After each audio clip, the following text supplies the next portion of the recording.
Dentista extrae un diente de la boca del paciente por un mal diagnóstico. Esto es más común de lo que parece, y aún más hoy, en 2025, esto parece cosa del pasado, pero todavía ocurre por un error de diagnóstico y una falla en el diagnóstico odontológico.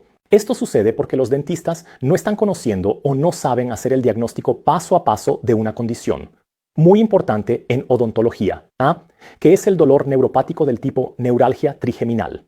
Para ayudarte, te voy a pasar aquí el paso a paso en 3 etapas de esta condición aquí. Entonces, vamos a ver conmigo aquí ahora este mapa mental para entender el paso a paso. Entonces aquí están los dolores orofaciales, comorbilidades, cefaleas, neuropatías, pero quiero abrir aquí la parte de neuropatías.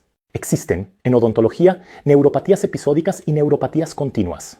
Entre las episódicas, que tienen periodos de remisión, el paciente siente episodios de dolor. Encontramos la neuralgia trigeminal. La neuralgia trigeminal, ¿hoy qué es? Para que entiendas bien, la neuralgia trigeminal es un dolor neuropático descrito como una descarga eléctrica de corta duración.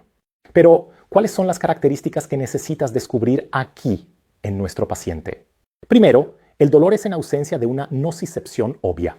Entonces vamos a evaluar todo lo que pueda estar causando este dolor allí en la región del diente, por ejemplo. Es un problema dental inflamatorio, un problema de pulpa, problema de tejidos ligamentosos, ligamentos, periodonto. Es un problema muscular, un problema de cabeza que va al diente. Hay que descartar todo eso. Si no encontramos nada que explique ese dolor, tenemos aquí dolor en ausencia de nocicepción obvia.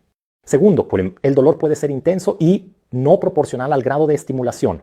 En estos casos vamos a realizar pruebas de vitalidad como pruebas de alodinia con un hisopo y pruebas de hiperalgesia con una sonda milimetrada para ver si existe alguna alteración en la sensibilidad de este paciente para ayudar en el diagnóstico de la neuralgia trigeminal.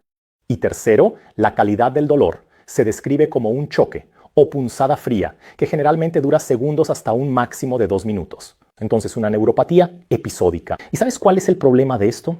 Muchas veces la zona que dispara este choque es el diente o la región intraoral o la región cercana al diente. Y si el dentista no conoce esta condición, ¿qué va a hacer? Extraer, tratar el canal de forma incorrecta. Y eso es un error, eso es iatrogenia por no conocer los diagnósticos diferenciales de la odontología, y principalmente por no conocer la neuralgia trigeminal. Pero aquí conmigo tienes esa seguridad porque aprendes el paso a paso de cada una de estas condiciones. ¿Quieres aprender un poco más y profundizar siempre basado en investigaciones científicas? Solo sígueme aquí en este perfil. Soy André Corporati, dentista, profesor e investigador aquí en la Université de París, en Francia, y te enseño a ti, dentista, hoy en más de 19 países, a tener seguridad en el diagnóstico y tratamiento del bruxismo, de la DTM, de las neuropatías y de la cefalea para que puedas ganar aún más en el consultorio.